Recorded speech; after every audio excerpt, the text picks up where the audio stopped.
Hi everyone, my name is Devika and I'm your Techie Tantrika.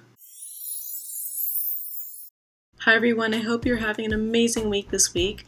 This week I decided to cover some basics on selecting a teacher or a guru or a community within the tantric lineage. The thing about Tantra is that it's extremely unregulated, and the concept of learning Tantra can get interpreted in a variety of different ways. Please take a look at my video, What is Tantra, if you have some time and you want to kind of see what my take is on Tantra. Tantric lineages and tantric paths typically are known to generally come from Eastern persuasions, and the thing is, a lot of this information has just been orally passed down. A lot of this has not been written down.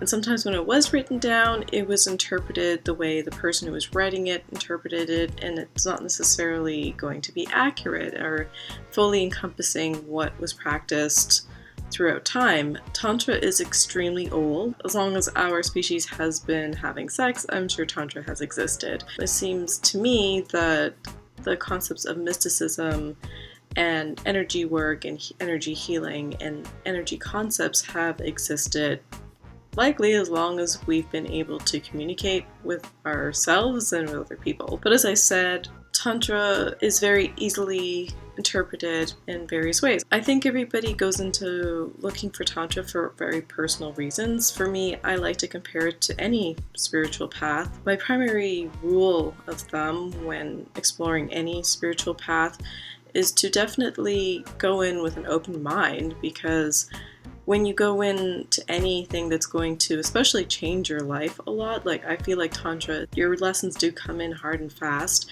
and for that to happen, you need to have the capacity to check your ego aside and let things happen as they need to, because they're not always going to happen the way you want them to. A lot of critics do argue that Tantra, the way it is meant to be taught, cannot coincide with Western culture because we just have very, very different cultures. And I think a big part of that is the ability to have the patience and to be able to put ego aside, which is also why I feel like peripheral spiritual studies are also extremely important, like meditation. I think meditation for me had been hugely monumental. I just feel like the spiritual aspect of Tantra needs to be there every step of the way. You can learn Tantra energetically and emotionally just as much as you relearn it physically, and you've got to remember that this isn't just about becoming better at sex. This is about learning intimacy and going through things rather than around or avoiding things in your life. When you learn how to go through things, that's an absolutely monumental, profound thing that you can give yourself. Which brings me to my next important point. While keeping an open mind, listen to your gut instincts. Once again, we don't have everything written down. You could be learning it within certain religions, but that doesn't necessarily mean it's going to be 100% the way they learned it in the past. There are some very, very, very small communities in the world where I do feel like they've maintained the oral lineages of those particular communities, but they're very closed and they're not easy to get into. What we have available to us are usually snippets of different things. My concern in any spiritual community, especially within Tantra, you have to really make sure that when you're going into learning about Tantra, you understand that it starts with you first. And if somebody ever says to you that you need them in order to learn Tantra, you need to find another teacher. You don't need anybody to, cross your boundaries, make you do anything you're not comfortable with. Like, that's not necessary at all. Because another thing I'll tell you too, that I've learned from Tantra, and this is why I really, really hit home to vetting when you're actually looking to date somebody or get intimate with somebody, is that you share your energy with people. We're always sharing our energy with people. And when you learn Tantra, it teaches you about your energy. You become more aware of the energy in your body, and you understand how you share your energy with people and how to also protect your energy. You understand that going into an intimate relationship with somebody, and I'm talking about intimacy on various levels. You could be intimate with somebody on an emotional level. You could be intimate with them sexually. You can be intimate through eye gazing. Eye gazing is meant to be an intimate practice. You want to make sure you're comfortable with that person. The ability to open up, the ability to be that intimate has to start with you. People do learn within relationships and partnered couples, and that's great, but the thing is, you got to do your own work.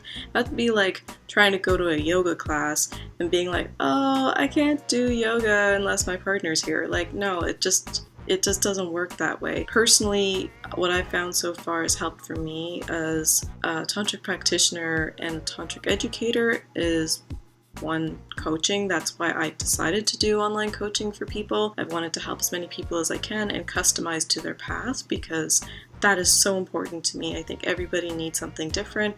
I'm always about empowering a person to a point where they can think for themselves and where they can feel for themselves and they are really in touch with the rest of their body.